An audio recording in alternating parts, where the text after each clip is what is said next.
कामा कस्बे के गुड़गांवा कैनाल में निरंतर गौवंश बहकर आ रहे हैं। कुछ दिन पूर्व भी बहकर आए 70 से 80 गौवंशों को प्रशासन और सिंचाई विभाग के द्वारा निकाला जा सका है।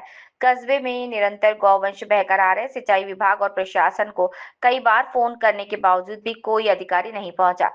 कई घंटों तक इंतजार करने के बाद मजबूरन तीर्थराज विमल कुंड पर ब्रिजवासी के कार्यकर्ताओं को आंदोलन करना पड़ा। देर रात तक मृत गौवंशों का अंतिम संस्कार नहीं किया, लेकिन प्रशासन द्वारा गौवंशों के रोकथाम हेतु कोई भी संतुष्टिपूर्वक जवाब नहीं मिल रहा। उपखंड अधिकारी को कई बार सूचना देने के बाद भी सिंचाई विभाग का कोई संतुष्टिपूर्वक जवाब नहीं मिला। सिंचाई विभाग के जेईएन और एएन को कई बार फोन करके बाद में भी फोन नहीं उठाया। गुड़गांवा कैनाल में अब तक बहकर आए 2000 से 2500 गौवंशों का भूमि संस्कार किया जा चुका है, फिर भी अभी तक कोई रोकथाम नहीं हुई। कई बार उपखंड अधिकारी और विधायक नौक्षम चौधरी को भी कई बार शिकायत करने के बावजूद भी कोई सुनवाई नहीं हो रही। इस संदर्भ में कस्बे के लोगों में भारी रोष व्याप्त। प्रशासन को सूचना देने के बाद भी अब तक कोई सुनवाई नहीं हुई है। ये गौवंश अब तक ज़्यादा से ज़्यादा बिल्कुल पानी हो गया इनका, लेकिन प्रशासन इस ओर कोई ध्यान नहीं दे रहा है।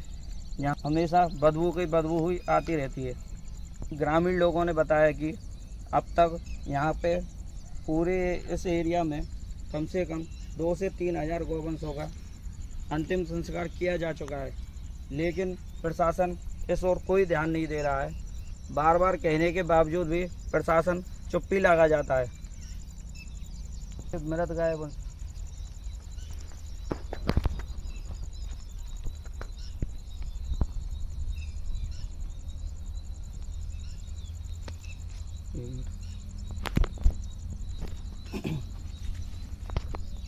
सिंचाई विभाग की लापरवाही के कारण अब तक इस नहर में पानी कई बार आ चुका है। उसी पानी के साथ साथ कम से कम 10 से 15 गाय बहकर आती हैं।